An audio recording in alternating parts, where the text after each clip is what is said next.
Selama ini banyak pedagang kaki lima yang berjualan dan menggelar lapak di sepanjang jalan Bundaran Air Mancur dan seputaran Tugu Pahlawan Muara Enim. Oleh karenanya pemerintah Kabupaten Muara Enim akan merapikan para PKL dengan membuat pasar kuliner yang terpusat di satu tempat.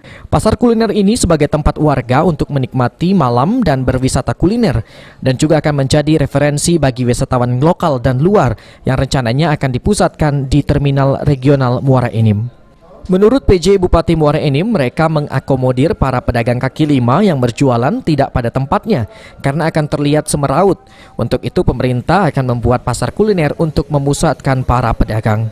Pasar kuliner ini juga diharapkan bisa menjadi ikon Kabupaten Muara Enim bagi wisatawan lokal dan di luar bumi Serasan Sekundang. Dibalik lagi pedagang kan jadi kurang bagus. Satu, macet pulau jalan. Saya memiliki pemikiran dan itu saya minta disosialisasikan oleh camat dengan kantor posisi ditaruh di sini. Ini bisa jadi pusat jajanan kuliner. Ya, kayak gitu bagus.